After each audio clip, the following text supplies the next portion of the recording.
Hey guys, Chris from Provo Beast Audio Installation, and today we're doing a quick stereo swap on this 2003 Ford Ranger. Within this install, we're going to show you how to pull out this factory radio, head over to our bench, get our new wiring harness all wired up, the new radio in the dash kit, and reinstallation. Now the first thing we need to do is get this factory radio out, so let's go ahead and get started.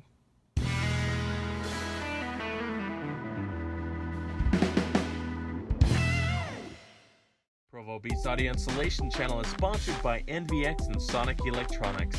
Get 10% off all speakers, amplifiers, wiring kits, and more with coupon code PBAI at NVX. Also get 5% off all car audio components at Sonic Electronics with coupon code Provo Beast. Now here on the radio, you'll notice there's 4 holes, 2 on each side. The easiest way to actually get this out is to use the designated stereo keys. Now, we've used those in the past on the channel. We're going to show you a little bit more of a DIY hack using 2 metal heavy-duty hangers that allow you to really do this same thing just with things you can find around the house. So what we need to do is use these hangers. We're going to cut them up a little bit so we can push them into these little slots. Once they're in the slots, what we need to do is just kind of push them to the outside, and there's little tabs on the inside that presses in. Once we do that, kind of put your fingers inside of the tape deck so you can pull the whole thing out as one piece. All right, so I cut that hanger up just a little bit, made these little U-shaped tools here, and what we'll do is just stick those on in. Now you don't want to stick them in too far. You'll kind of hear a little bit of a click. Once you're there, we're going to be pushing these off to the side. Now, of course, you want to get the heavier duty type hanger or wire, because the kind that you get from a dry cleaners that may be too soft of a metal and it'll just bend on you. Once we get the other one positioned here, we're going to push those tabs in from the inside and begin pulling the radio. From the outside, give a little tug. I already did the other side. There you go. So what we have here is when we put these stereo keys in, you're going to notice you're going to want them to go right in those slots. See that there?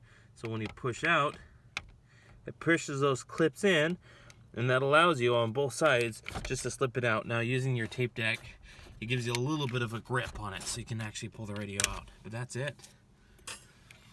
Pull this out.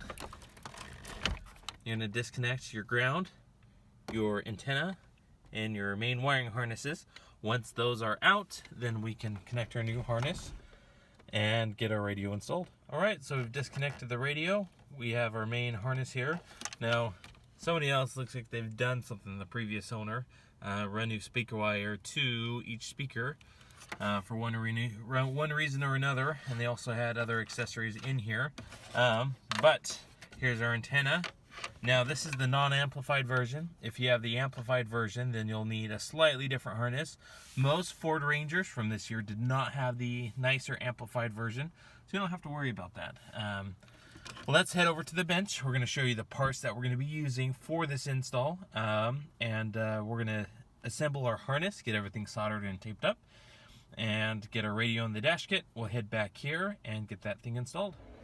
For the Ford Rangers video, we went ahead and soldered everything together, matching color for color, as you can see there. Then we have the heat shrink that will slide up and over our soldering points, and then we'll shrink the tube so it has a nice, secure, insulated connection. And we're going to use some tested tape and clean up the wire here. Our remote turn-on wire, we're not going to use, but we put a buck connector, and we'll keep this exposed in the event down the road we add an amplifier, so we have easy access to it. All right. So our harness is all done, nice and pretty. There's our remote turn-on wire. We just kept that out just in case. At this point, let's head over to the truck, get this installed, and begin assembling the dash kit around the radio. All right, so we got our harness, as you saw on the bench, all put together. Got everything all taped up, super nice and clean. Much better than the hack job before. But essentially here, what we're going to do is get this installed. Now, the nice thing about getting the correct harness is these will just plug right on in. Just like that. Then this end will go to our new radio. We're going to clean up that wiring just a little bit more. Now, the kit that we're going to use is this Scosche FD1327B for black. This is a single-din dash kit. Now, if you want a double-din dash kit, they do make it. You'll have to pick that one up. It's slightly different. But essentially here, if you do a double-din, you'll have to do quite a bit of trimming. This top little lip has to come out, and same with the bottom, to allow for a full double-din to slide on in. But for a single-din, no cutting is required. It'll all just clip into place. Okay, so our pocket in the kit just clips onto the dash kit, and then our stereo can, the metal can that goes up and around the radio. Generally, most new radios come with them. If you don't have them, I'd suggest hitting up a stereo shop. They have a bunch laying around. This one's for a Pioneer. We bent out the tabs, which basically locks that can in place, and then the stereo itself slides into that can, and everything clips into place with no screws needed.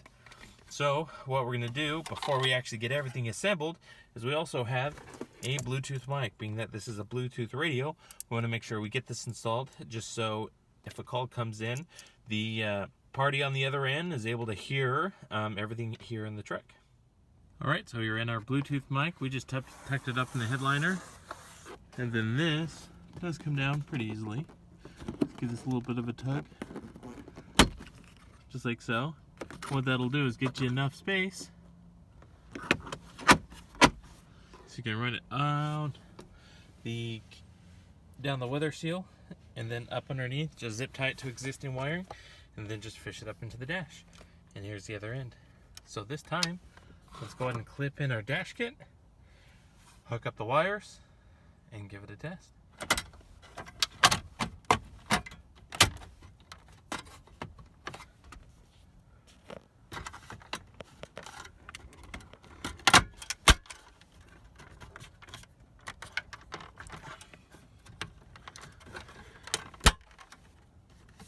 Alright, all locked into place.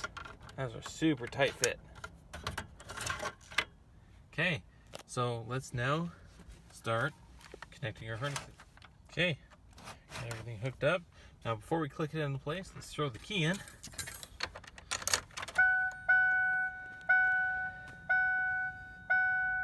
There we are.